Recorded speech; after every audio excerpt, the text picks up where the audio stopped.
Welcome back, everyone, to OpenLine. We are talking about some of the historic places in Nashville that may be threatened, in the face of progress. We've certainly seen a lot of building, a lot of progress. That's very positive in a lot of ways, but there's some concern about losing our character. And each year, Historic Nashville, they put out a list of the, what is it, the Historic Nine? Nashville Nine. The Nashville Nine. 9 areas that are threatened.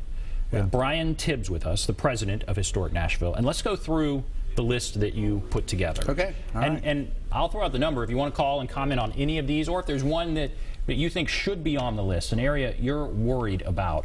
There's the number, 615-737-PLUS, 615-737-7587.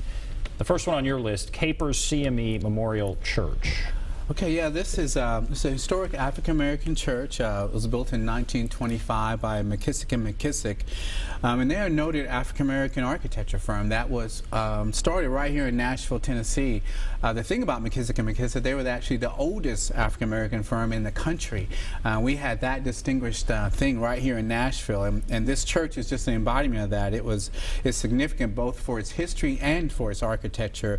It currently has some deferred maintenance issues, but actually I just spoke with them this morning, and they've actually started a program a couple of years ago to start restoring it, and they were very, very excited that it was on this list. And that's what we, if I kind of move on with just this one, but that's what we're kind of all about. They called us. They said we're on this list and we're worried about it. Is this bad? And we said, well, not necessarily. Is this good? Because you're calling us. So now we can help them. We're helping them look for ways to maybe help with grants and maybe just help get the word out that they are looking for funding to be able to make the repairs for it. So that's kind of a good story about what Nashville Nine's all about.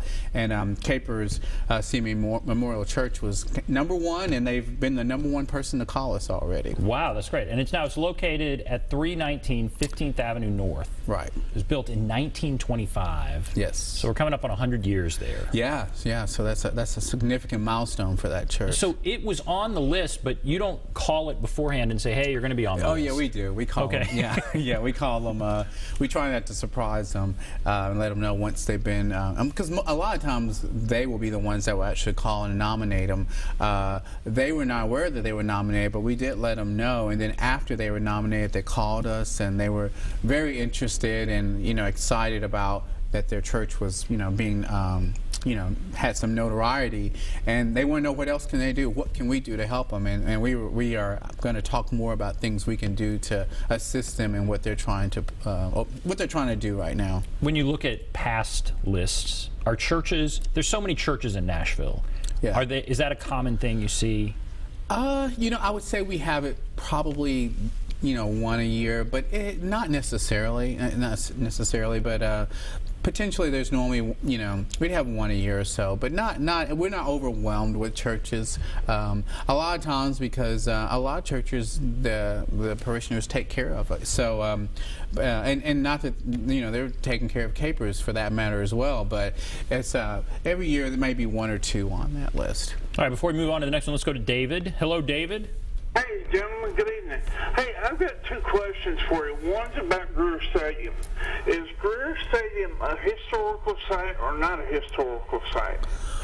And the other thing that bothers me is when Suffordale, I know it was a historical site, but it was torn down.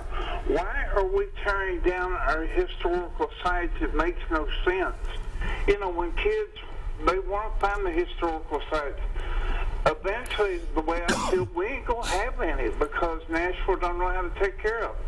So y'all have a great night. All right, thank you, David.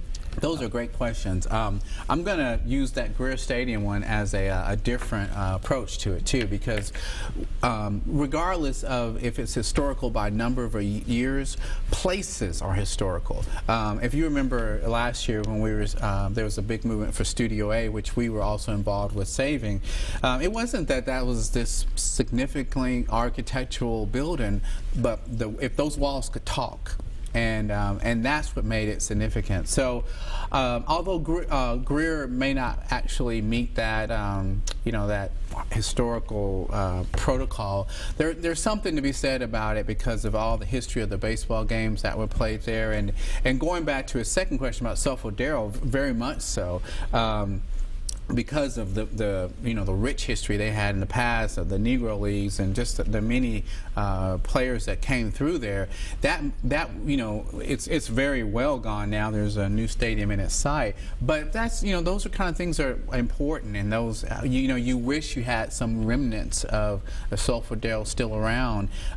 So sometimes it's not just a matter of how many years that make it. Place is very important, and I'm going to use this word a lot tonight. The story that building can tell in the big story of Nashville. I believe there was a recommendation by Metro Parks to tear down Greer Stadium.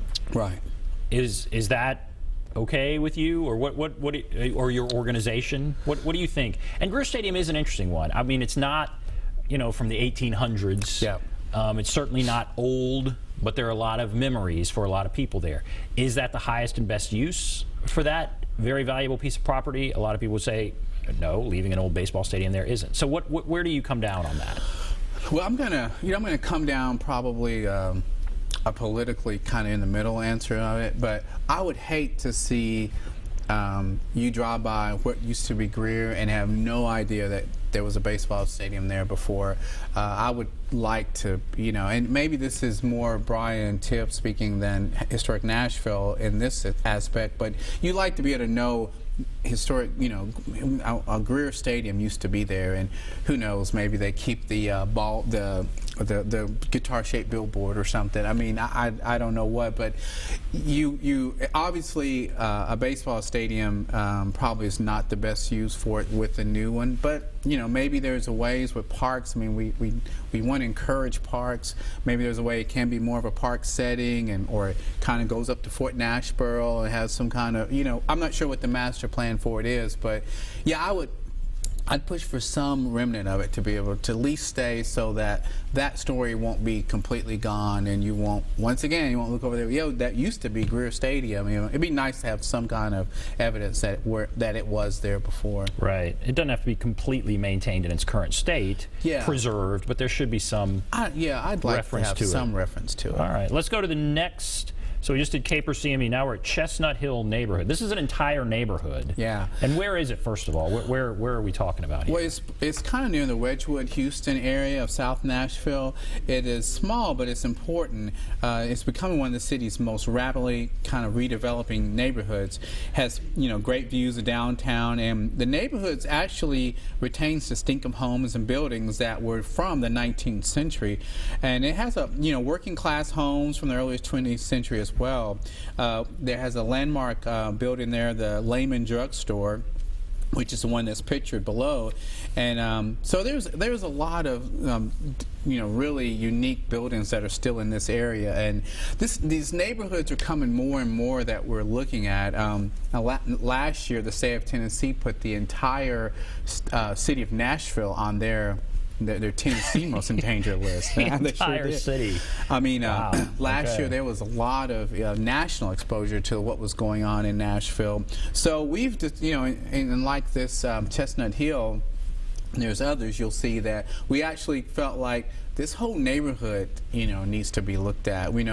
Because there's so many little pieces that can get popped off, so to speak, or demolished, that this whole neighborhood could lose its identity very quickly. That is the drugstore, I think, that was just up. That's the Lehman Drug Store. It was sold to developers in March for over $1 million. It says it will likely be demolished to make way for a mixed-use redevelopment. That's the drugstore. It was just sold, according to this, for over $1 million. Right. Will likely be demolished to make way for a mixed-use development. What do you think of that? Well, it's sad because it is such a neat little building, but this is why we're doing this. This is why we're doing the neighborhood. We're hoping that maybe some future buildings in this neighborhood can be preserved, it can be saved, it can be incorporated into the new development, as opposed to not put into it, and like this, just maybe demolished. But you know, they haven't done it yet. Maybe there's still some opportunity to have some discussions with them, and maybe some of this can be incorporated. And you know, that's kind of what best you can hope for sometimes. Let's go to Brian on line 2. Hello, Brian. Hey, this is Brian. I'm with I work with the Nashville Retrospect. I think you might have had our editor, Alan Corcoran, on there before. Okay. We were involved in helping to, you know, keep the state fairgrounds around. We had some people, some sponsors advertise with us. We did a little bit on it. A little bit about touch on what your feelings on that. Also about the forts of Nashville. We did a big thing on the Battle of Franklin, and I mean they really set the bar high about how to preserve battlefields, historic sites. I lived in Murfreesboro for a while, Stones River battlefield the same way. It's just really appalling what the Fort Negley and what's the other one? Fort Nashville. I don't even know that one. Right. It's just, I mean, that stuff has been totally. I mean, there's weeds, and I mean, you know, they had that little, you know, camp of people there. Right.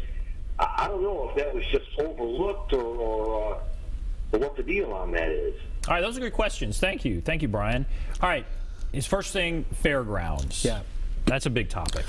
Yeah, that was definitely, what was it, 2 years ago? It was a very big topic. And, you know, it kind of falls into a lot of what, with the Greer Stadium, lot of history, a lot of stories. I used to know a lot of people that would go there almost every, you know, definitely every time there was races that were going on. I mean, that was a big part of Nashville's history. How to, you know, and I think how to incorporate some future as well as a lot of what goes on there now is important. You know, when I drive through it and just at spending time there, it's like, who knows of all the, you know, the stories that were there that would be totally lost if it was gone. Now, once again, you know, we're not against development, and I wouldn't want to say everything has to stay the same, but you surely don't want to just close your eyes and wipe it clean without paying attention to all the great things that happen there.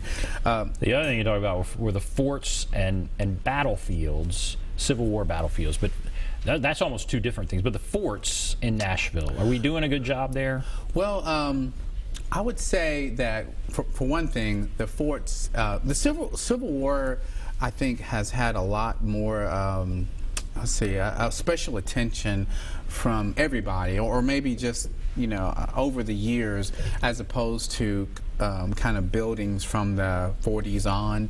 I think because the battlefields have such a history to it. I mean, it's the Battle of Nashville. I mean, all these Battle of Franklin, all these have such a big, rich history. I felt like in a lot of ways that we had the city and the community had a lot more attention to those. I happen to know Fort Negley, there has been a lot of attention to Fort Negley, and they've done a lot, and they're still working on a lot to try to keep that that fort location taken care of.